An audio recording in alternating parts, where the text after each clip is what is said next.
Hey, how's it going, runner? Coach Kyle here. And if you want to race to the best of your abilities, part of what I work with my clients is appropriately fueling those runs, those training sessions. I tell my runners that I can provide the best training plan in the world, but if your nutrition is not where it should be, then what's the point?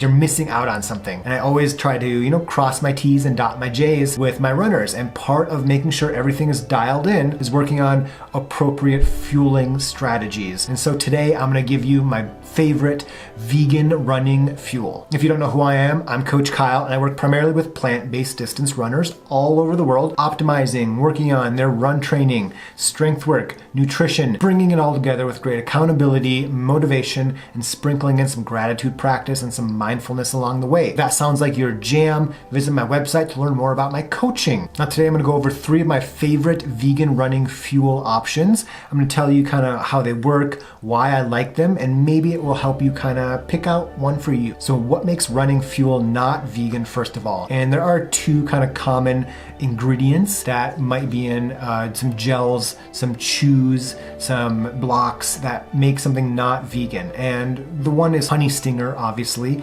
Might use honey instead of something like maple syrup as a running fuel. Also, sometimes like this Excel gel, it uses whey protein as a protein source, and so that could make something not vegan. But typically, most running fuel is pretty carb heavy, and typically most of the time it's going to be vegan. Okay, so I have my top 3 favorites. I'm going to start with number 3, and this is from Muir or Spring Energy. They're very similar, and they're whole food kind of gels. And this is 5 ingredients. It's almond butter, raw cacao, Spring Energy often uses basmati rice and banana as the primary ingredients. And if you're looking for a whole food kind of dedicated sports product, Muir Energy or Spring Energy are really awesome brands, really great products that give you really whole food type of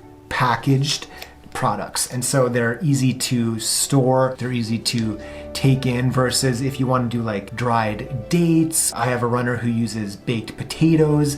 It works, but the main downfall of a lot of those dates or bananas or potatoes is that the storage is a little more difficult. So it's nice to maybe train with not packaged type stuff, train with some of the more whole food options, but I find that racing, I like to go with the more of the dedicated sports nutrition. And if you want to stick with maybe the healthiest whole food plant-based options out there for dedicated sports fuel, Muir Energy, Spring Energy are definitely the ways to go. But downfalls of those is that they are very thick. This one here is mostly almond butter. The Spring Energy is mostly often basmati rice. And so they need to kind of be washed down with some sort of hydration. And yeah, that's not all bad, but it is something to consider, is that they're pretty thick. They're thicker than your typical even goo or gel. My second favorite company, my second favorite vegan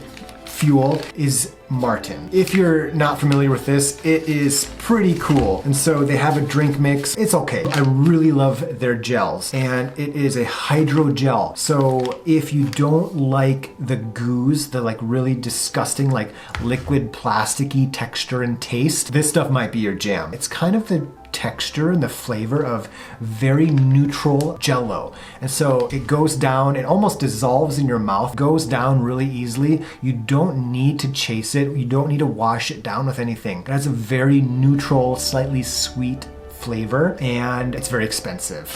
And so with this stuff, I've used Martin on a number of marathons, and I don't train with it very much. I'll use it a few times in my last few training runs, my last few long runs, but it is not something that you want to pay for to train with throughout a summer towards a fall marathon. It's just so expensive. They're like $2+ a gel, which is absurd. Now, for a race, I want to do the best that I can.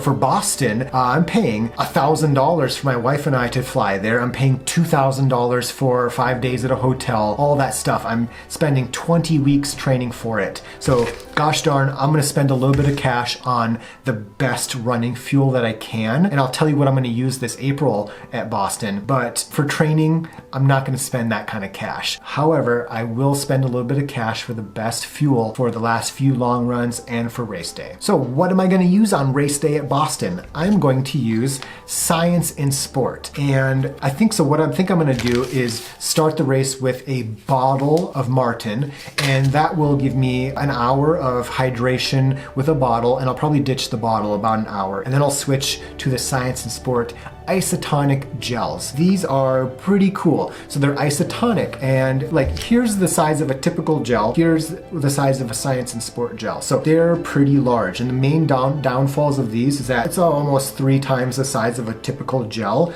and they're a little expensive. I don't think they're quite as expensive as Martin, but they're more expensive than your $1.25 whatever goo. But I think it's worth it. And what this is the Science in Sport Beta. So it's isotonic, which means it's a fluid. It's not a gel. It's not, nut butter.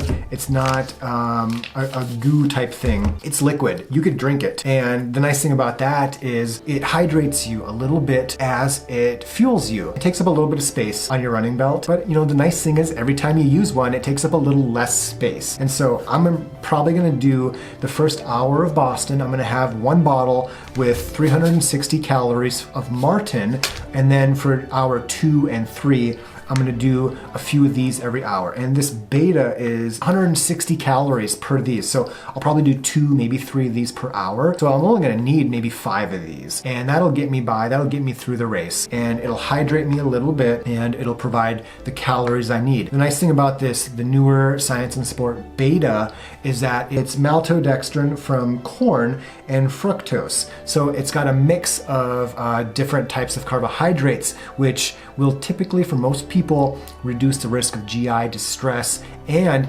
increase how much you can absorb and use over an hour. And so unlike some where I think this is it's maltodextrin, this is maltodextrin and fructose as well. Most gels are just going to be maltodextrin, and that's not quite as optimal as a mix of the two. The nice thing about these is it's a mix of types of carbohydrates. And so you can't go wrong with, I think, any of these options. You just gotta consider, price. Do you want something that's more whole food based? And think about, what's best for you. And like I said, for most of my training, I don't use this stuff. I do granola bars for most of my long runs. But as I get closer to the race and for the race, I do use some more specialized running products. And these are my favorite vegan running fuels. If you have any other options that I didn't really think of, there are a lot out there, but these are my favorite. And let me know what you think of these, what you've used in the past that you really enjoy down in the comments. And if you want to talk more about how to appropriately train for, fuel, a race, a marathon, I have some consultations. They're $100 on my website. Check out kylecrans.com for information about how that works. And if you enjoy our 60 or 90 minute conversation and you want to sign up for some coaching, that $100 is applicable to the first 2 weeks of coaching. And so it's an option. And if you want to kind of do a consultation to get some new ideas for your training campaign towards your future marathon, for example, it can be nice to try new things. And I'm here to throw some ideas at you. I tell my runners that I am a facilitator of ideas, and with the runners that I coach, my job is to take those ideas, throw them around, see what sticks, and help my runners do those things that make them better runners. And if you don't really need that intense kind of accountability, that back and forth, but you want some new ideas, check out the consultations. Be fun to chat. And as always, thanks for watching. Plant-based runners unite.